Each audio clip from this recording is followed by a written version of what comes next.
woman after marriage becomes a wife. For 9 long months she carries a new life.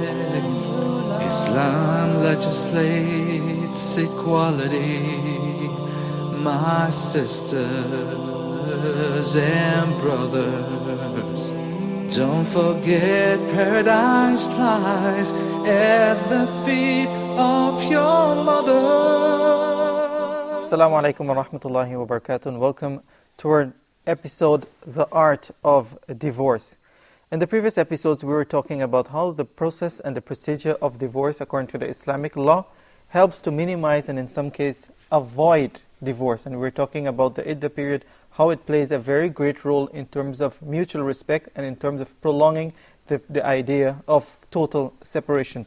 Well, today we're going to continue on that, and we have with us no other than our guest from the United Kingdom, Sheikh Haitham Al-Haddad. He is a member of the Islamic Sharia Council of the UK. He is also the director of MRDF, which is the Muslim Research and Development Foundation, also from the UK. Assalamu alaikum, Sheikh, and welcome to the program. Wa alaikum assalam wa rahmatullahi wa barakatuh. We are moving at a very quick pace, and I think some of the viewers have benefited so much from listening. But in the last episode, we were talking about the iddah period, the waiting period, how it helps to develop mutual respect, how it helps the husband to really observe the real beauty of his wife, both physically and emotionally, spiritually. But after the third divorce, right, there is no iddah period. Is there a wisdom behind this? بسم الله الرحمن الرحيم الحمد لله رب العالمين والصلاة والسلام على أشرف الأنبياء والمرسلين نبينا محمد وعلى آله وصحبه أجمعين. We said that there will be the first divorce, the second divorce.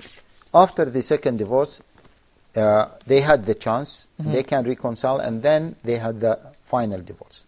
The final divorce, the third divorce, Allah Jalla wa Ala mentioned in the Quran that after the third divorce, she is not allowed to go back to him unless she had a full marriage with full sexual relationship with another man. And we touch on that, but let me just bring here another aspect of the wisdom. When the husband start to remember this process, which Allah Jalla wa Ala mentioned in the Quran, he will say, now if I divorce my wife, I will not be able to go back to her except when she sleeps fully with another man. So my wife will be an intimacy relationship, in full sexual relationship. She will be exposed physically to another man. Most men wouldn't accept this, even if they have problems with their wives. And if he remembers what will happen to his children, this is another angle, and most likely they will be exposed to another man, because the other man, he will be what? He will be the husband of their mother. So definitely, even if he managed to take his children with him, but still they will visit their mother and they will be exposed to the other man. So most men wouldn't accept this.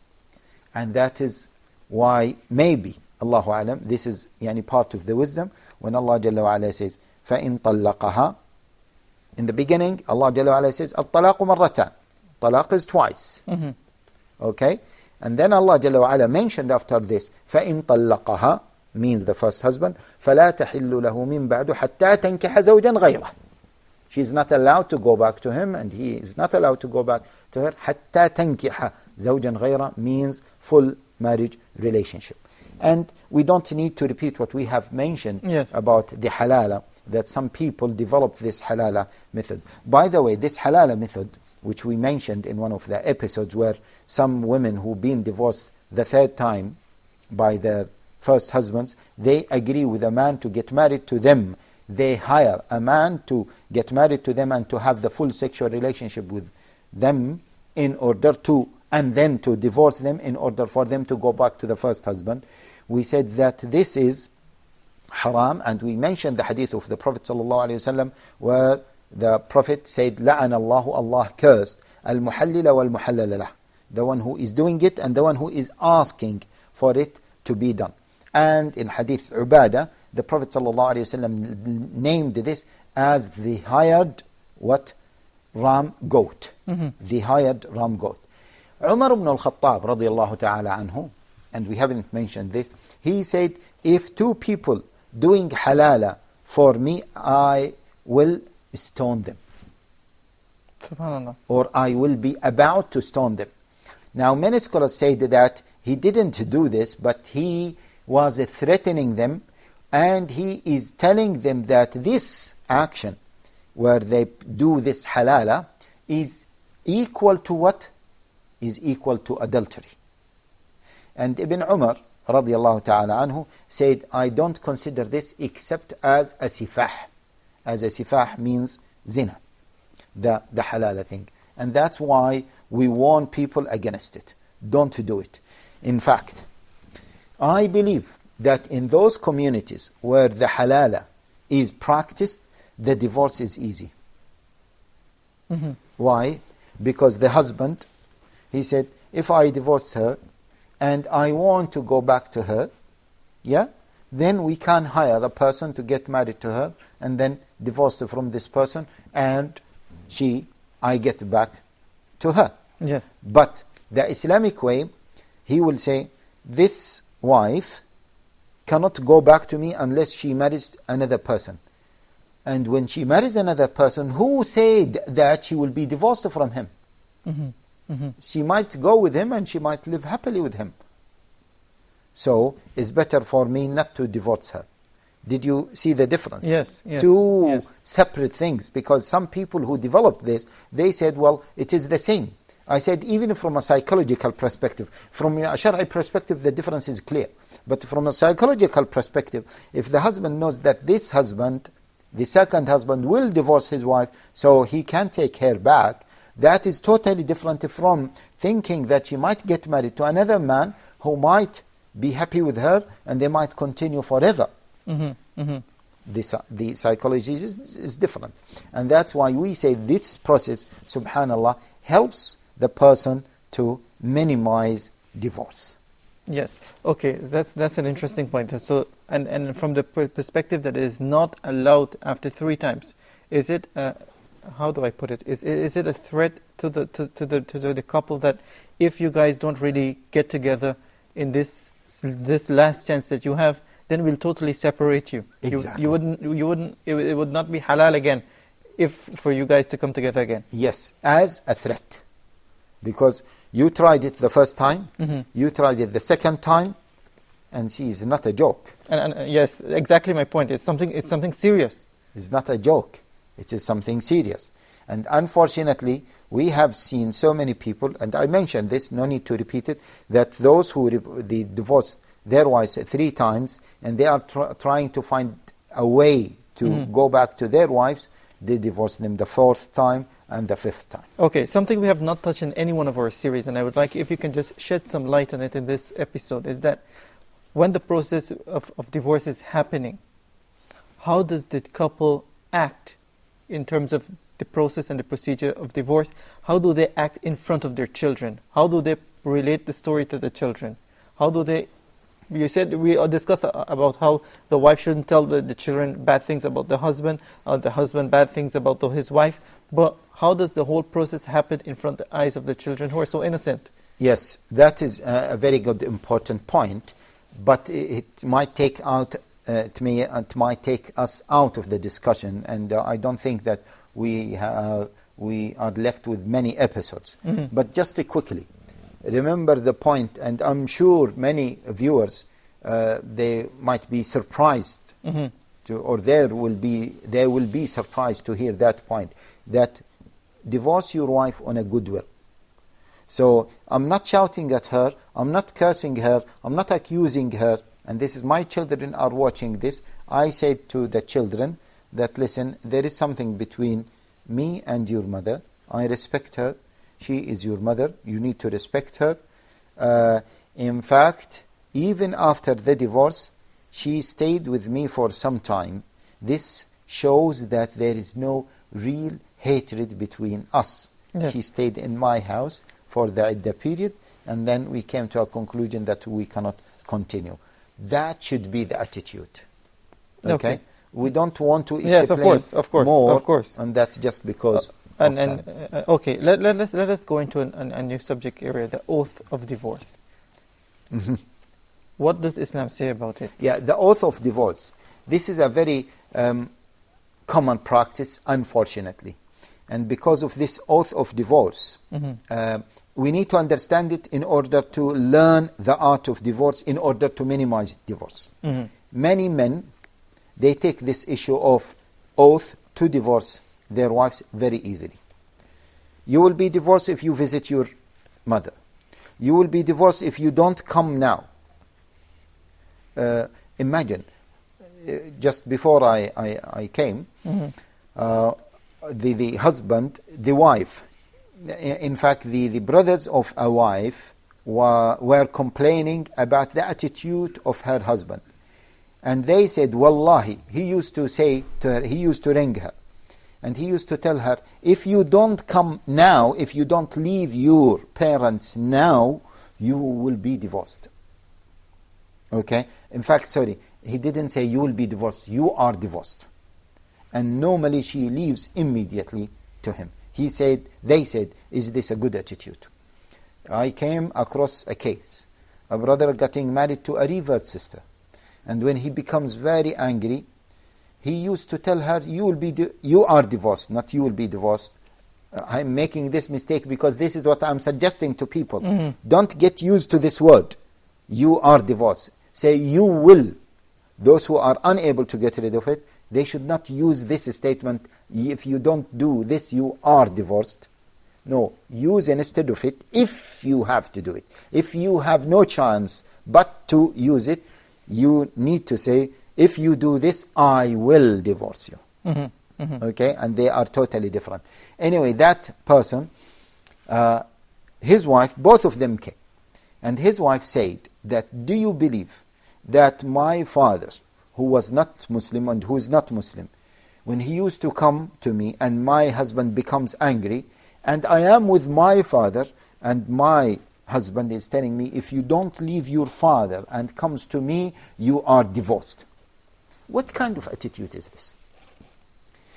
Okay, let us not talk about the rules and regulations of oath. But the biggest problem with the oath is that, please brothers, you are doubling the right of divorce. I call it as doubling the right of divorce. Okay, doubling the right of divorce. We'll come to that point. I'm thinking that the viewers are thinking, what's doubling the right of divorce?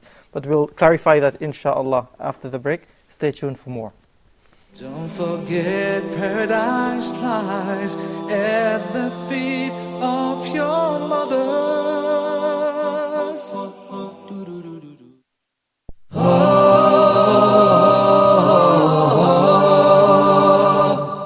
The philosophy of Islamic law, a program for restoring belief and trust within Muslims' mind and heart, and for re-establishing a true concept about Islamic rules for others.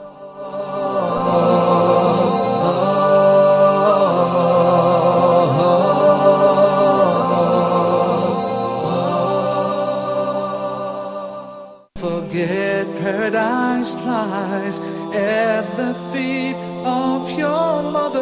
Assalamu alaikum wa rahmatullahi wa barakatuh. Welcome back. You're watching The Art of Divorce, and we're still talking to Sheikh Haitham Al-Haddad from the United Kingdom. We stopped at the point you're making, doubling the right to divorce? Yeah. What does this mean, Sheikh?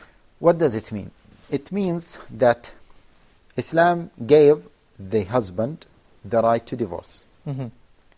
And as we said previously, that a woman doesn't have the right to divorce her husband, but she has the right to ask for marriage dissolution. So the right of divorce has been minimized. Now, if the husband has an oath to divorce his wife, or his wife, if the husband took an oath that if his wife doesn't do something, she will be divorced, then he gave her the right to divorce herself. I hope that is clear. Okay, if you can repeat it for us. Okay, if the husband said to his wife, if you go out the house, He puts a condition. yeah, you are divorced. Okay. So whenever she wants to be divorced, she will go out the house. He's putting the divorce in the hands of his wife now. So, okay, so now he already had the right to divorce, and now he gave her another right to divorce herself. She put the divorce in her hands, so whenever she wants to divorce herself, she will say, okay, I left, I'm divorced. And you can say 60% of the cases, or maybe the fatwas that come to us are related to this. Sheikh, I had an oath that my wife is divorced if she goes to her mom's house. And she left. And now, is she divorced or not? I said, well, you said that you are divorced if you left to your mom's house. I'm not the one who said it. You said that. Oh, please, Sheikh, let us find a solution. That was the third divorce. Okay? So, whose problem is this? And many men, they put the blame on their wives. Why don't they put the blame on themselves in the first place? Because he is the one who gave her this. She doesn't have the right to divorce herself like this. But he said to her, you will be divorced if you leave, or you are divorced if you leave. So she said, okay, I left, I'm divorced, finished. And that's why we say, brothers, please, please avoid mentioning this word. And when we say to the sisters, don't always provoke your husband to remember this word. Okay, divorce me, divorce me, divorce me. Same thing, husbands, we tell them, don't threaten your wife. Don't always threaten your wife. If you don't do this, you are divorced. If you don't do that, you are divorced. If you don't listen to me, you are divorced.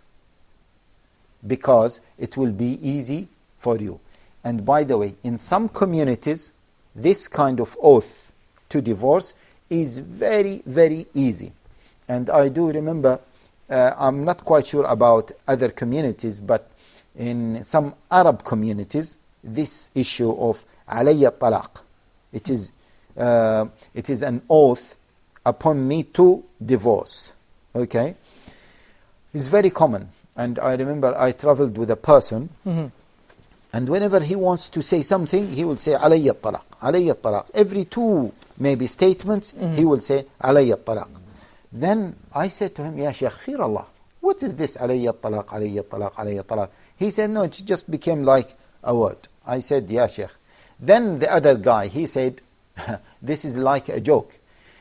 One of the shuyukh said to the person, warning him against this oath of divorce. He said, Khalas, promise me not to have this oath of divorce. To say, oh, I will divorce you, or you are divorced if you don't do this, or alayya talaq, talaq upon me. He said, Sheikh, alayya talaq, I will not make talaq. So he said it is divorce upon me if I make divorce. So they became so accustomed to it, to that level. And this is very, very wrong.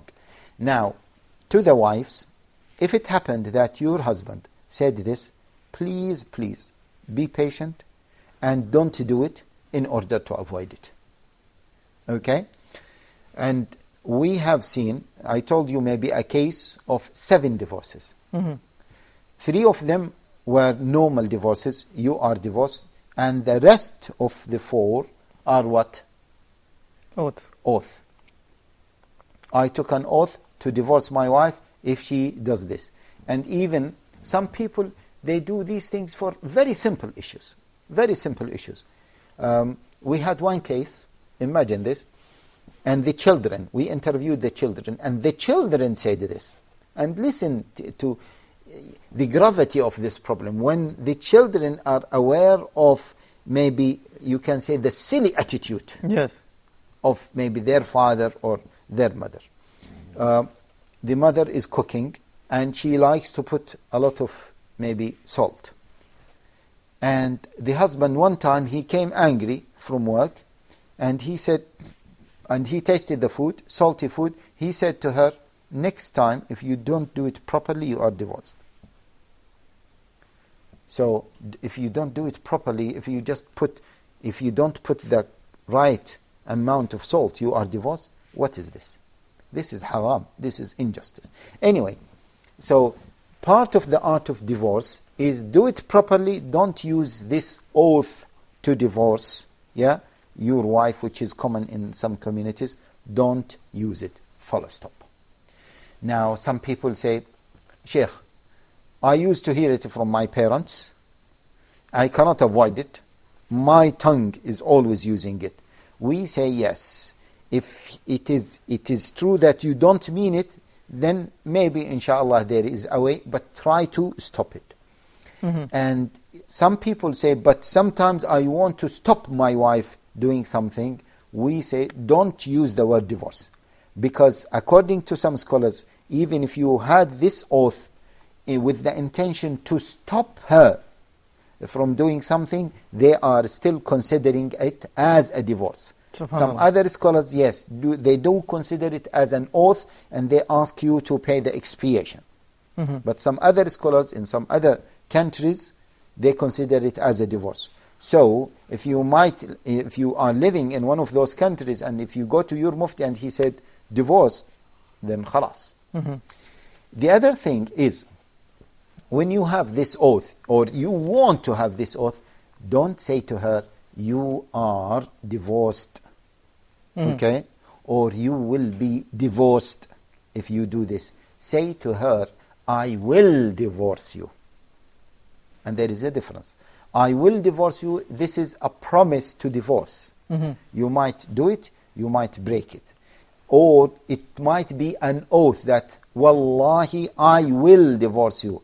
Means in the future. But if the statement implies that, Wallahi, you are divorced, means already, means it is what? Granted. And it is done. Okay? That is the difference. A point coming out from your comments here, Sheikh, is that you were saying that Allah gave the permission of divorce to the man for a certain reason. And the oath, in most cases, is where the man giving the wife the right to divorce. And the woman, as we know, she's more tendent to make emotional decisions. Is this another reason why we should make the oath? Yes, exactly. Because, see, as in the beginning, we said that if the Western people say, why women are deprived from this right? We say either we give them this right and deprive men, or we give both of them the right to divorce. If we give both of them the right to divorce, then we doubled the right of divorce. So if we have a percentage of 40%, okay, of marriages ended with divorce, then we will have what? 80%. Or maybe more than that, because women are more emotional in these things and they might take the decision quickly. So that is the point in having, in avoiding this oath of divorce, because you are putting it in the hands of women. Moreover, some scholars said that this is, Allah Jalla wa Ala says in the Quran, وَلَا تَجْعَلُوا اللَّهَ عُرْضَةً لِأَيْمَانِكُمْ. Yani, don't use the halif, yameen, frequently on your tongues, because this is not the due respect to Allah Jalla wa Ala. I know the oath to divorce, or the oath of divorce, in many cases they are not using the word Allah, Wallahi, I will divorce you. They use the word, as in many Arab countries, alayya talaq, divorce be upon me.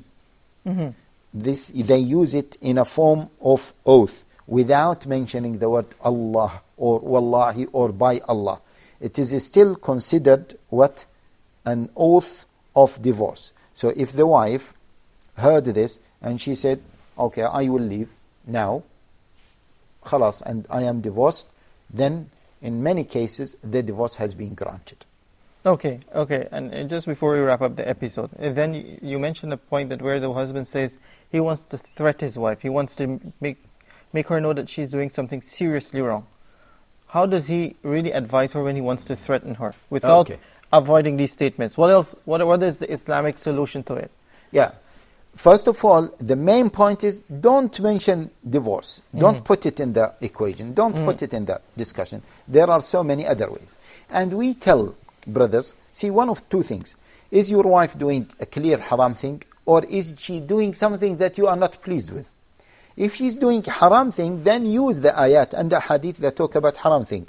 If she's doing something that you don't like, but it is halal, you don't like, then if she is stubborn, at that point, just tolerate it. If it is not haram. She said, send me to I want to visit my mom, or my sister is having a function and I would like to participate in that. This is not a haram thing for her to participate. And maybe at that point you don't want her to leave. So tolerate that. And this is part of the skills that we speak about when we talk about maintaining successful marriage. Okay, that's the beautiful advice to end our episode today. Jazakallah khair for being with us, Sheikh Haitham. And if you would like to ask Sheikh Haitham on any of the questions or any of the things that might be bothering you about the episodes we have, you can always visit his website, www.islam21c.com. Well, that wraps it up today here on The Art of Divorce. Until next time, Assalamu alaikum wa rahmatullahi wa barakatuh. Woman's status in Islam, we should never neglect. They are favored and deserve their respect. They can pray at the mosque or even at home. They may marry or divorce, it's a choice of their own. A woman after marriage becomes a wife. For 9 long months she carries a new life. Islam legislates equality, my sisters and brothers. Don't forget paradise lies at the feet of your mothers. Righteous women can lead a happily married life. The best men are those who are best to their wives.